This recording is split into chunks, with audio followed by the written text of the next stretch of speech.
Best exercise for diabetes, insulin resistance, and weight loss.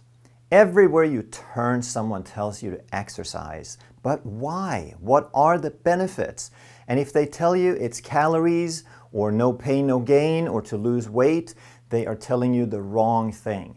So we're going to go over different principles of exercise so that you get the big picture and you can start exercising the way that's going to make you healthy. Coming right up. So how do you exercise the right way? Or even more importantly, how do you avoid exercising the wrong way? As we're going to talk about, there are ways to exercise that will actually worsen your diabetes, your insulin resistance, and your ability to lose weight. So we absolutely don't want to go there, but we need to understand some basic things first. The first thing is that what do these three things, diabetes, insulin resistance, and weight loss, what do they have in common? And the answer is hormones. They have hormone imbalances. The system has been pushed out of balance over a period of time until it doesn't have the ability to regulate itself under those conditions. And those hormones are primarily insulin, cortisol, and human growth hormone. Insulin is a storage hormone. It responds to blood sugar, and whenever blood sugar rises, insulin rises so that the insulin can guide the blood sugar out of the bloodstream and into the cells. All of these, diabetes, insulin resistance, and weight loss too, and we should emphasize we're talking about type 2 diabetes here, all of them have too high an insulin. The second hormone is cortisol. Cortisol is a stress hormone. In response to stress, your body wants to increase the ability to produce energy. And the fastest source of energy in an emergency is glucose. So cortisol responds to stress, cortisol increases glucose, and glucose in turn stimulates insulin. So insulin, of course, is the main problem here, but cortisol contributes. It adds to the production of insulin under stress. And exercise is stress, so we need to understand how to maximize the hormonal benefits and reduce the negatives. The third hormone is human growth hormone. And human growth hormone is a rejuvenating hormone. It's a muscle-sparing, muscle-building hormone. And it's a hormone that increases metabolism. So if you can work out and increase your human growth hormone, then your metabolism stays higher between workouts.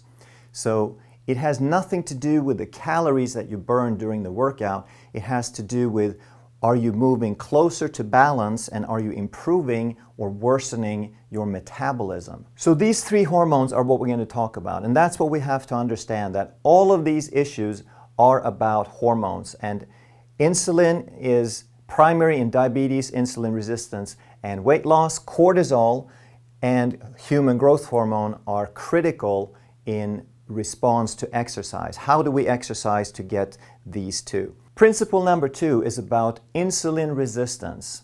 So traditionally we hear that if you exercise, you become more insulin sensitive. You reduce your insulin resistance.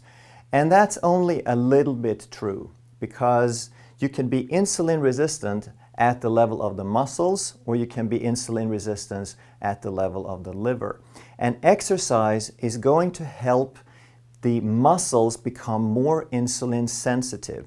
During exercise, while the muscles are active, they become hungrier for fuel. They want more fuel.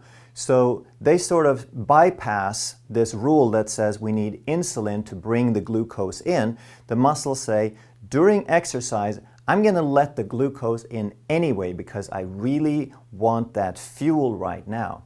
So the muscles become much more insulin sensitive. So in terms of blood glucose, it will help lower blood glucose with a low-level exercise because it will pull the sugar straight out of the bloodstream.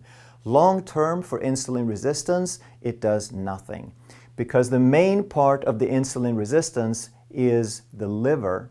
The liver is clogged up, the liver is packed up. It's said, no, I don't want any more fuel, I can't handle any more fuel. That's where the insulin, that's the basis of the insulin resistance, and exercise does really nothing to reduce that long-term insulin resistance.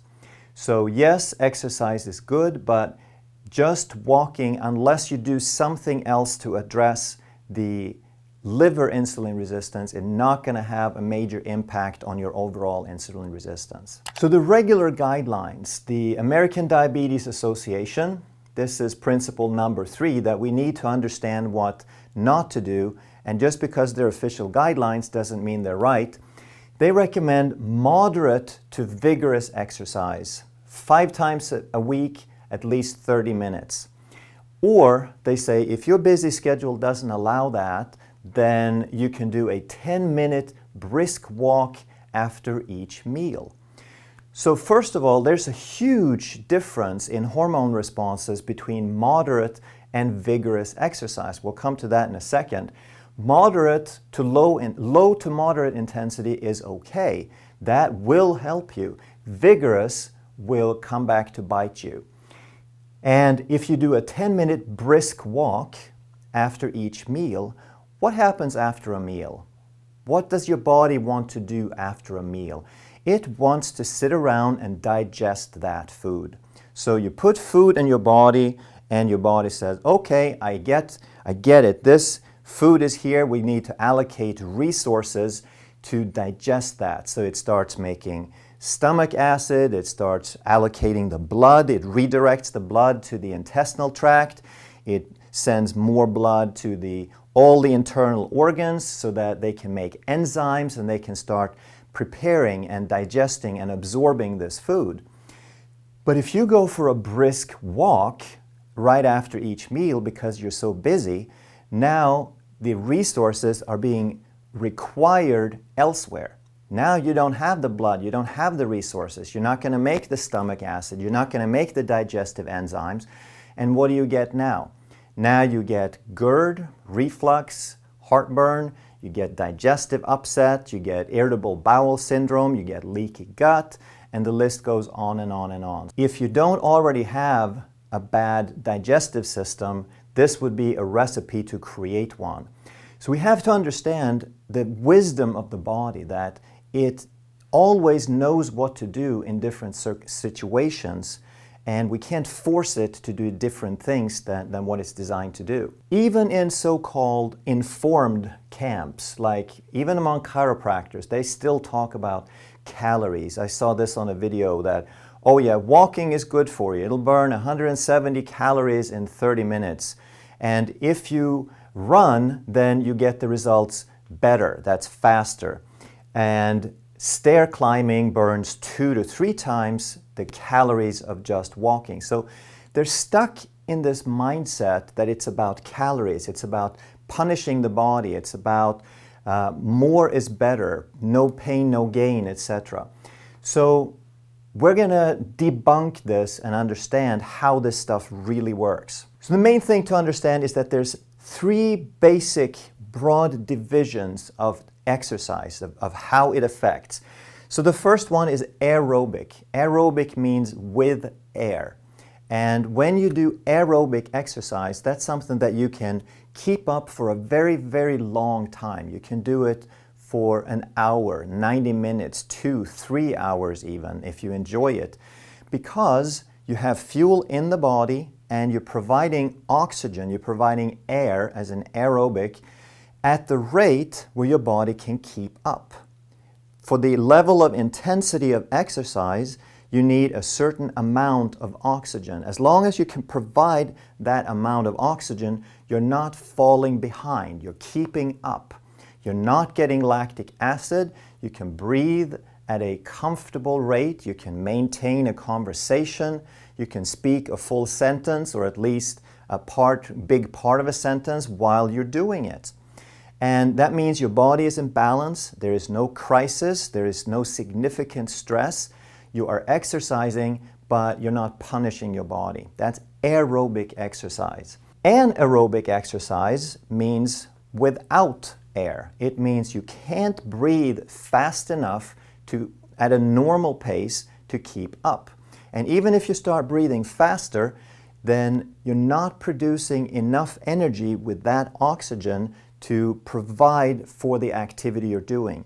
The activity is too intense, so you're falling behind. Now the body has to start breaking down glucose instead of fat, and you're producing lactic acid as a byproduct of that activity. So the way you know is if you start panting and your muscles start burning, you are in the anaerobic mode. In the aerobic mode, the body's preferred fuel is fat. In the anaerobic mode, the fat isn't enough because the fat is burned by oxygen, and when that's not enough anymore, you got to start breaking down glycogen and glucose through the glycolytic, the sugar breakdown pathways. Now the byproduct is lactic acid. You start panting and the muscles are burning. This one, if you really want to punish yourself, then you can keep that up for maybe 30 minutes. Some people are just really good at suffering, so they might keep it up for 60 minutes or even maybe longer, like a marathon if your life depends on it. But that's a very stressful state.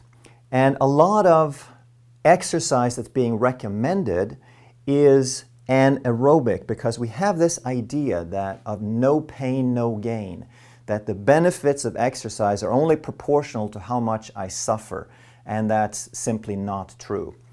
You can get some fitness benefit from it, but you're stressing your body at a very high level. And one example of this is all the people who are overweight, middle-aged, they have skinny legs, they have the big belly called the adrenal body type or the apple body type. These people are already too high in cortisol. They're producing cortisol. Cortisol is triggering insulin. Insulin is packing the fat back onto the liver and the middle of the body. These people do not want to do anaerobic exercise, and yet when they go to the gym and they seek the help of a professional, they're told you need to do boot camp, and they do aerobics and they do spin class and they do circuit training, and they keep their heart rate at much too high a level, and they're producing too much cortisol. They are actually making things worse. So what happens when you're making a lot of cortisol is your body is burning through the sugar, you're making glucose, you are packing the excess back on the body, and then as a result, you get way, way hungrier than you were before. You get out of control hungry. So the cortisol packed the fat back on the body, and now you overcompensate by eating to make up for the fat that was packed on. So you're perpetuating a vicious cycle, and you're actually getting fatter and fatter and fatter, and your midsection is growing the harder you work because you are exhausting your adrenals and you're making too much cortisol. And then there's a third type of exercise, which is high-intensity interval training.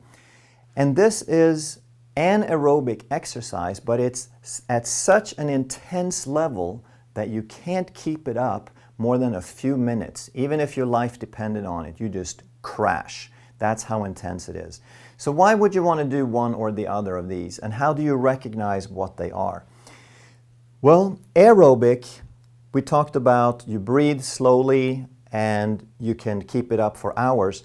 That means your heart rate is at about 60% of your maximum heart rate. So let's take a 20, 30-year-old, or for most people, 20 to 40, let's say, their aerobic limit is going to be about 120, maybe 130 beats per minute of heart rate.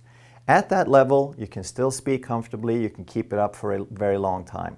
The anaerobic, now you're falling behind, you're craving air, and your heart tries to compensate by increasing the heart rate. It's pumping faster and faster and faster.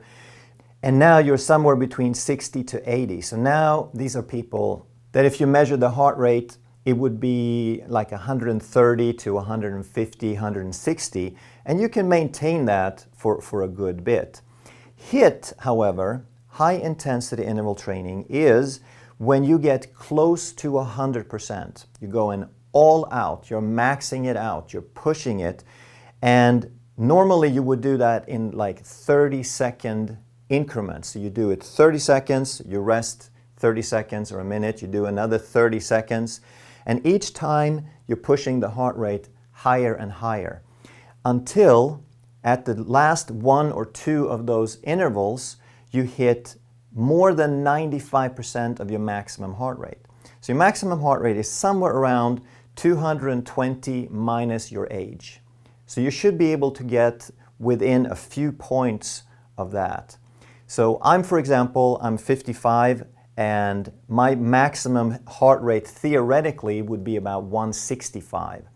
Now I've done this for a while, so I've sort of maintained a higher heart rate, a higher maximum heart rate, and I can still get my heart rate to 175.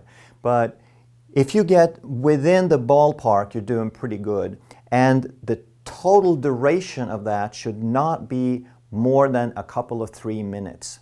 If you add up all the time that you are above 80% heart rate, 80 to 100%, it shouldn't be more than just a few minutes. What are the benefits? Well, we said that the benefits are hormonal. The benefit you're looking for is growth hormone. Growth hormone is rejuvenating, it's fat burning, it increases metabolism. So aerobic exercise, any activity will increase it just a little bit.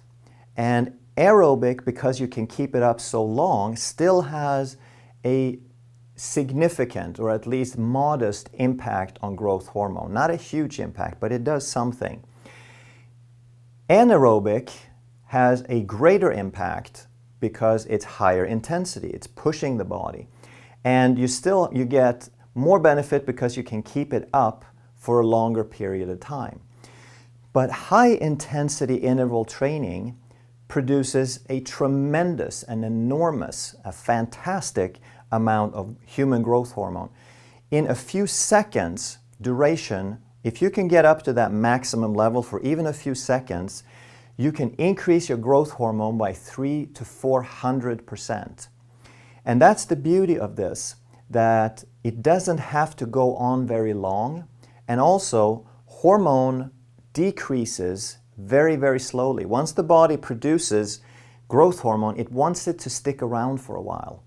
And it only decreases at a level that it's still detectable, it's still increased 48 to 72 hours later. Insulin, on the other hand, goes away in seconds because its purpose is to manage the blood sugar in the present moment. As soon as that blood sugar is gone, insulin is gone, unless you become very insulin resistant and now it stays up because it's just not working. So that's human growth hormone. Let's look at cortisol. And cortisol is a stress hormone. It increases blood sugar and indirectly it drives insulin.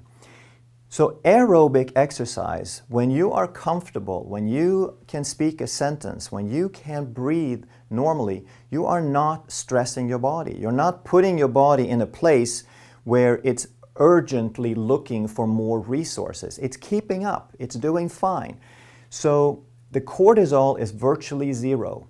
It is essentially baseline cortisol. The body sees no reason to change anything because it's keeping up. When you do anaerobic, now it's proportional. The cortisol is proportional to how much you increase it, but as soon as you start huffing and puffing, your body is not burning fat for fuel. It is switching more so over to carbohydrates, and now you are creating cortisol. You are changing from a fat burning to a carbohydrate burning metabolism. And the cortisol goes through the roof. So anytime that you're having to pant, you're going to increase it. But here the idea is no pain, no gain. So you're supposed to keep it up as long as you can. A spin class might last 45 minutes or an hour. So you're making cortisol for a very long time. And I've seen some information that, oh, don't worry, cortisol, it's only for an hour. That is not correct. Okay? Cortisol for a second or a minute, that's fine. But if it goes on for hours, you're really, really stressing your body. Now, here's the beauty about high-intensity interval training. Even though it is the highest level of stress, even though it is the highest level of cortisol need. It goes on for such a short period of time that the total stress on the body is not significant, not on the hormone system. And because growth hormone stays up so long, you only need to do this for a few minutes, 2 to 3 times a week. And with a total duration of only a few minutes per week, your cortisol production is very, very slight. What you want to do here is you want to focus obviously on aerobic and HIIT. And we'll talk next about what are some different examples of these exercises. So the aerobic, that you can kind of figure this out for yourself, but just a simple example: walking, biking, swimming, rowing, gardening, stair climbing, depending on the intensity. If you have a shallow set of stairs and you're walking up slowly, then you can still stay in aerobic. If it's steeper stairs and you're hurrying, then obviously you're moving into anaerobic. Jogging or running, big question mark. 95% of people cannot jog and stay in the aerobic mode. If you can run and speak a complete sentence, then you're okay. These are people who are elite runners. They can run really fast, really long, but if they run super slow, then they're still in aerobic mode. Most people cannot jog or run and be in aerobic mode. And because it's gentle, you want to keep this up for 30 to 90 minutes at a time. You can do as much as you have time for, because it doesn't wear the body significantly. And I wouldn't recommend ever doing anything every day. I think it's good to give the body a break even from the gentle stuff. So I'd say 3 to 5 to 6 times a week. Anaerobics are things like aerobics class, spin class, tennis, soccer, anything where you're going to sweat profusely, you're going to pant more of the time than not, and it's going to be something that you keep up for more than a few minutes. That's anaerobic.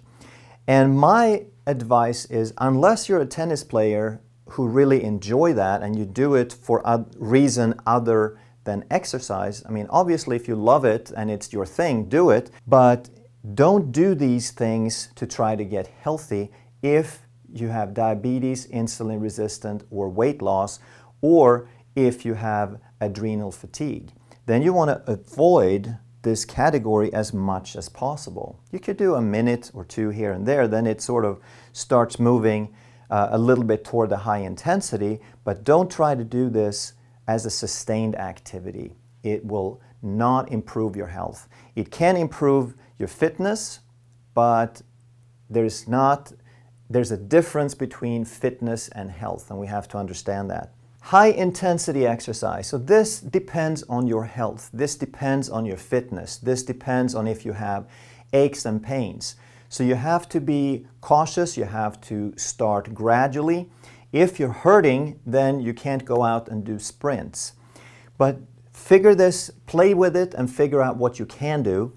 One of the safest things is a stationary bike. That it's a little bit limiting because it's hard to get way up to your maximum heart rate, but it's a safe way to start. So you sit down, you pedal for 30 seconds as fast as you can, you take a short break, and you get right back at it again. If you're outdoors biking, then I would suggest going uphill. Find yourself a steep hill and you go as fast as you can up that hill, like your life depended on it. Then you could roll back down and then you go right back up as fast as you can. I do this mostly with sprints because I enjoy running. I'll go to a course on a trail and I'll jog very gently to keep it under 120. And then when I find a nice big hill, I start sprinting. And I just keep sprinting for a minute or two until I hit a very high heart rate and I'm done. That's my workout. That's my HIIT workout. If I hit my maximum heart rate, 165, 170, 175, I made my growth hormone, I'm done. Then I walk or jog, keeping my heart rate below 120 for the rest of that workout. Other things you can do are burpees, like you do get down, do a push-up, stand up, jump up, get down, do a push-up, and so forth, involving most of the muscles in the body. The more muscles you can involve, the easier it is for your body to reach this high heart rate. You can also do it with weights. If you do something, it's not necessarily for heart rate, but if you do weights, then you want to do heavy weights until you fail, basically. And that's to get the HIIT. Weight training in general is a good thing because you're stressing the body, you're imposing a demand that produces growth hormone. Anytime that you stress the body to where it has to change something, you're making more growth hormone. So resistance training is a good thing also. Just don't turn it into a circuit training where your heart rate is up for 30-40 minutes, because now you fall right back in here. When you do the weights, your time of fatigue, your time of exertion should still be very short. The time where you're close to failing should be very short. So this, I would recommend less than 3 minutes, about 2 to 3 times a week. So with this, understanding that it's about hormones, it's about insulin resistance, and obviously you want to combine this with a low-carb diet, because carbohydrates will trigger insulin, which is the source of this problem in the first place. But it's about hormones, it's about knowing that exercise triggers different hormones. It's about knowing how the different intensity exercises triggers desirable and undesirable hormones. Now we can balance it. We do a lot of aerobic, we do very little anaerobic, and we do a tiny, tiny little bit of extreme intensity. And now we've gotten the best of the best and not so much of the worst. So finally, number 7, we want to talk about the actual benefits of exercise. And these are in reverse order. And this is probably not something that you have ever heard, because everyone tells you that you exercise to burn calories. If you go on 1,000 websites, 990 of them are going to mention calories first. But even though it does burn some calories, first of all, it's not the goal. The goal is to get the body in balance. And the calories that you burn only are of benefit if you are reducing insulin resistance at the same time. If you are doing a low-carb diet, if you're doing intermittent fasting, then you're reducing insulin resistance. If you're not, then you're doing what the Biggest Loser people are doing. You are doing all anaerobic, well, I'm not saying you are, but they did all anaerobic exercise. They did calorie restriction. They did not reduce their insulin resistance at the level of the liver. They only did it at the level of the muscles. So they reduced their blood sugar, they became non-diabetic while they were punishing their bodies 6 hours a day. But as soon as they stopped, they really hadn't changed their insulin resistance significantly. And because of that, their basal metabolic rate crashed. They totally crashed their metabolism. Their bodies were desperate to get back to that original weight, and that's what happened for most of them. So it does not help to burn calories if you're not lowering your insulin, because all that's going to happen then is you lower your basal metabolic rate, and then you're going to fight forever your body is going to fight to gain the weight back, and you're going to fight to keep it down, and you're going to lose. It does help if you are addressing insulin resistance. It does help burn calories in the sense that you have a certain stored amount of fuel in your liver and on your body, and as long as you're lowering the insulin, you are helping the balance between feeding and burning. So the problem with most people is they feed more than they burn, and they become insulin resistant. So it will help you burn more in that sense, but only if you address the insulin at the same time. That's the least important benefit of exercise. Number 2 benefit is circulation. It increases circulation. If you go out for a walk, if your basic heart rate is about 60 to 70, your resting heart rate, and then you go for a walk, it doesn't feel like you're doing anything, but your heart rate is about 120. You basically doubled your heart rate. But not only that, the heart now also squeezes harder. It has a higher stroke volume. So between 50 to 100% increased stroke volume depending on your fitness level. So that means even walking, you're increasing your circulation by 3 to 4 times, 3 to 400%. And that's a tremendous increase. What does circulation do? The blood is your transportation system. It delivers stuff and it picks up stuff. And to the degree that the blood is circulating, you can clean up. So you get a tremendous benefit in terms of detox, cleaning up waste products, debris, metabolites. Fourth benefit, fourth and fifth, are hormones. And like I said, these are in increasing order of benefit as far as the profound effect they have on your health. Growth hormone we talked about. It is muscle building, it increases metabolism. And what these growth hormone and BDNF, brain-derived neurotrophic factor, what they do together is they allow the brain to make new synapses. It allows repair and even growth of your brain. Every time you learn something, your body reconfigures your neural pathways, these little threads that carry messages and help you learn things. Every time you learn something, you got to reconfigure. You have to make new synapses. But that can only happen if you have growth hormone and BDNF present. So exercise helps increase these hormones, so exercise makes you smarter.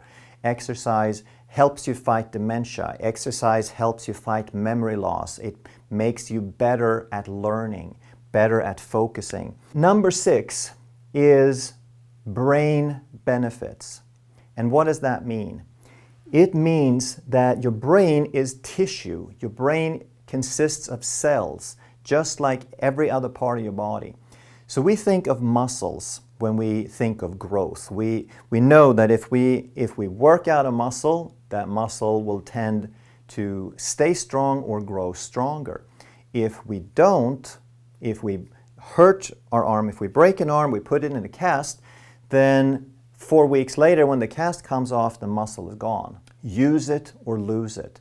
So we understand that with muscles, but it's equally or more true with the brain. The difference is muscles do mechanical work, the brain does signal work.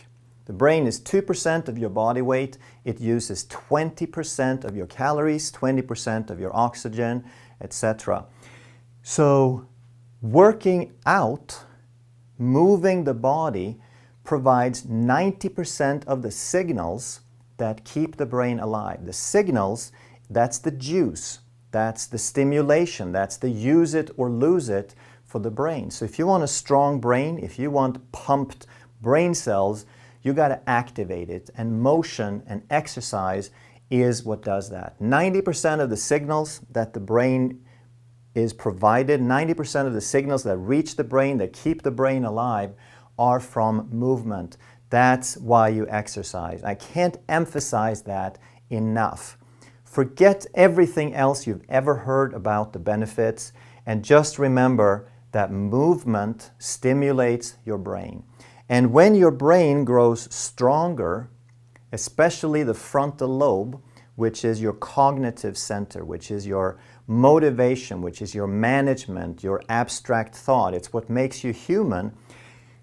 When that brain gets stronger by this activation, it helps balance your stress responses. It helps balance your sympathetic and your parasympathetic nervous system. And because of that improved balance, now is why you feel better. Now is why your mood improves, your focus improves, you are strengthening cells, you're improving neural networks, you're less prone to get dementia, you're managing stress better, you're healing better because of the balance between the sympathetic and the parasympathetic. I have separate videos on that will go into more detail. And it will also help your digestion because that's all about sympathetic, parasympathetic. That's how you exercise, whether you want to do it for weight loss, diabetes, insulin resistance, or just overall health. There's really not that much difference. And yes, you should exercise for all those reasons, but the primary benefit is to keep your brain alive and to get all the benefits of a healthier brain. If you enjoy this content, make sure that you subscribe and hit that notification bell. If you know people who want to get healthier, please share this information so that we can help them get better as well. Thank you so much for watching. I'll see you in the next video.